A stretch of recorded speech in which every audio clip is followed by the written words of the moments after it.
इस न्यूज के प्रायोजक हैं मालवीय इलेक्ट्रोजंक्शन फलासिया, जहां पाएंगे फ्रिज, एसी, कॉमर्शियल मशीन व आइस कैंडी मशीन को ठीक करवाने की सुविधा। घर बैठे व नए उपकरण के लिए संपर्क करें। पुराना फ्रिज मात्र 5,000 रुपए से शुरू, वाजिब दाम में लगवाएं आरओ। संपर्क करें मनीष लोहार, होली घाटी, फलासिया। कॉन्टैक्ट नंबर है 9680844332।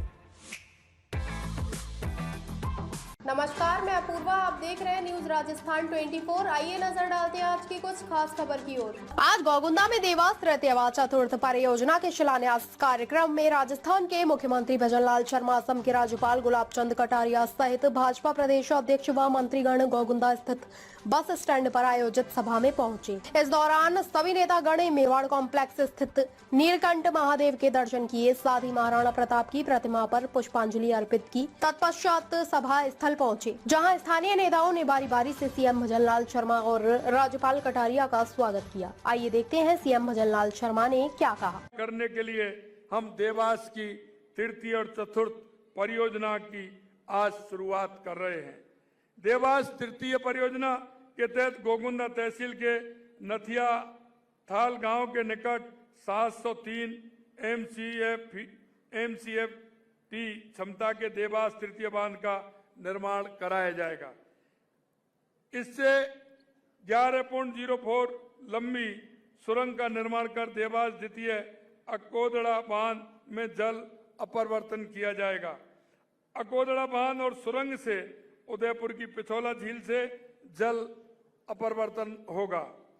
देवास चतुर्थ परियोजना में गोगुंदा तहसील के अंबावा गांव के निकट 390 मिलियन घन फीट क्षमता के देवास चतुर्थ का निर्माण किया जाएगा। इसमें 4.3 किलोमीटर सुरंग का निर्माण कर देवास तृतीय बांध से जोड़ दिया जाएगा, जिससे जल देवास चतुर्थ बांध से देवास तृतीय बांध से में अपरिवर्तित किया जा सकेगा। जरूरत के मुताबिक देवास द्वितीय अकोदड़ा बांध एवं सुरंग के माध्यम से पिछोला झील में जल अपरिवर्तन किया जाएगा। एक से एक लिंक बना करके पहली दूसरी में जाएगी, तीसरी से दूसरी में जाएगा, चौथी से तीसरी में जाएगा और एक इस तरह का टनल बनेगा कि उदयपुर में किसी भी तरह से पानी की कमी नहीं आएगी। परियोजना की अनुमानित लागत करीब 1,690 करोड़ है और 44 माह की समय अवधि में इसे पूरा करने का लक्ष्य है। मित्रों, मैं आपको बताना चाहता हूं, हमारे देश के यशस्वी प्रधानमंत्री नरेंद्र मोदी जी कहते हैं कि जिस योजना का हमने शिलान्यास किया है उसका उद्घाटन भी हम ही करने वाले हैं। इसलिए इस योजना में किसी प्रकार की देरी नहीं होगी। इसमें 1,000 मिलियन घन फीट जल अपरिवर्तन उदयपुर शहर की झीलों में किया जा सकेगा। इससे ऐतिहासिक झीलें पूरे साल भरी रहेंगी और उदयपुर के पर्यटन और पर्यावरण को बढ़ावा मिलेगा। पेयजल और सिंचाई जैसी बेहद जरूरी सुविधाओं पर भ्रमित करने और कोरी राजनीति बयानबाजी करने वालों को आपने सबक सिखा दिया है, क्योंकि वो कहते थे, वो वायदा करते थे, सपने दिखाते थे, लेकिन किसी काम को हकीकत में कांग्रेस की सरकार ने कभी नहीं किया।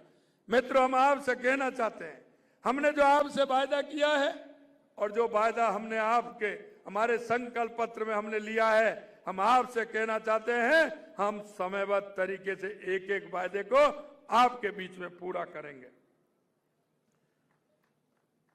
हमारी सरकार बनते ही हम यशस्वी प्रधानमंत्री श्री नरेंद्र मोदी जी के मार्गदर्शन में बिजली, पानी, सड़क, शौचालय, आवास जैसी बुनियादी जरूरतों को पूरा करके इस देश के जरूरतमंद लोगों की बरसों पुरानी आकांक्षाओं को हम पूरा करेंगे। सरकार ने इन सुविधाओं को प्रदेश के सभी लोगों तक पहुंचाने का समयबद्ध कार्यक्रम तय किया है और प्रतिबद्धता के साथ काम करने से ये योजनाएं समय पर पूरी होंगी, ये मैं आपसे कहना चाहता हूं। कांग्रेस ने अपने ढुलमुल रवैये और गलत फैसलों से प्रदेश को नुकसान पहुंचाने के अतिरिक्त किया ही क्या है। इन लोगों ने अंग्रेजों की बांटो राज करो की नीति को भी आगे बढ़ाने का काम किया है। इन्होंने जाति आधार पर बांटने का काम किया है, इन्होंने पानी के आधार पर बांटने का काम किया, दिशाओं के आधार पर बांटने का काम किया, भाषाओं के आधार पर बांटने का काम किया। आज भी ये वही काम कर रहे हैं। देश प्रदेश को इतना नुकसान पहुंचाने के बाद भी इन लोगों का अभिमान कम नहीं होता, आए दिन अशोभनीय बातें करते हैं। एक समय था, मैं आपसे कहना चाहता हूं, आपने देखा होगा हमारे देश के यशस्वी प्रधानमंत्री नरेंद्र मोदी जी जिस बात को कहते हैं, जिस बात की गारंटी देते हैं, गारंटी पर भी गारंटी इस बात की देते हैं कि पूरा होने की गारंटी, कि समय पर हमारा काम पूरा हो, इसकी भी गारंटी देते हैं। मित्रों, मैं आपसे कहना चाहता हूं, जादूगर जी जादू तो करते हैं, लेकिन जादू ऐसा करते हैं। अभी आपने देखा होगा हमारी सरकार ने ट्रांसफर किए थे, उनको उनमें भी इतराज हो रहा है। इतराज उनको क्यों हो रहा है? उनकी नबज क्या है? उनकी नबज यह है कि उनकी सरकार में इस तरह के काम खर्ची से होते थे, खर्ची से उन काम करते थे, और जब वो खर्ची से काम करते थे तो उनको वो दिन याद आते हैं कि हम खर्ची से काम करते थे और खर्ची से किस तरह से ट्रांसफरों में एक उद्योग चलता था। आज हम आपसे कहना चाहते हैं, हमारी सरकार जो हमने आपसे एक एक वायदा किया है, उस वायदे के मुताबिक आज हमारी सरकार चल रही है। मैं कहना चाहता हूं मित्रों,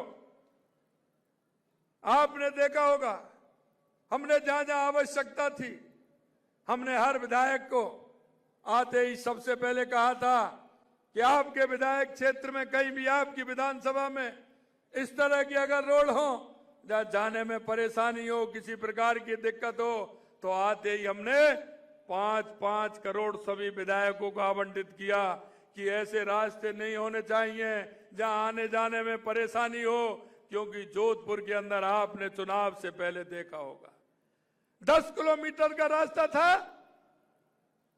देश के मुखिया कहलाने वाले वहां के मुख्यमंत्री 10 किलोमीटर भी हेलीकॉप्टर से जाना पड़ा। यह स्थिति कांग्रेस सरकार की थी। हमने सड़कों के लिए 1,500 करोड़ रुपए का प्रावधान रखा, जहां भी हमारी इस तरह से सड़कें खराब है उनको तुरंत किया जाए। आपने देखा होगा कई जगह स्कूलों में फोटो आए थे कि बच्चे पेड़ के नीचे पढ़ रहे हैं। हमने कहा कि तुरंत हमने एक विधानसभा में 3 करोड़ रुपए देने का काम किया कि कहीं भी इसी तरह का कोई विद्यालय हो, कोई चिकित्सालय हो। उस कार्यक्रम में असम के राज्यपाल गुलाब चंद कटारिया ने कहा कि इस परियोजना में कई खातेदार लोगों की जमीन अवाप्त की गई है। मैं सरकार से कहना चाहता हूं कि उन लोगों का खातेदारी हक नहीं छीना जाए और उन्हें पानी खाली होने पर खेती करने की अनुमति दी जाए। उन्होंने इस परियोजना से स्थानीय लोगों को पेयजल की सुविधा से जोड़ने की बात कही। कार्यक्रम में भाजपा नेता अध्यक्ष सीपी जोशी, राज्यसभा सांसद चुनीलाल गरासिया, कैबिनेट मंत्री बाबूलाल खराड़ी, कैबिनेट मंत्री कन्हैयालाल चौधरी, कैबिनेट मंत्री हेमंत मीना, कैबिनेट मंत्री सुरेश रावत, कैबिनेट मंत्री गौतम दत्त, उदयपुर शहर विधायक ताराचंद जैन, उदयपुर ग्रामीण विधायक फूल सिंह मीणा, गौगुंदा विधायक प्रताप गमेती, जिला प्रमुख ममता कुंवर, लोकसभा प्रभारी प्रमोद सामर, देहात जिलाध्यक्ष चंद्रगुप्त सिंह चौहान, उप जिला प्रमुख पुष्कर तेली सहित कई नेतागण अधिकारी उपस्थित रहे।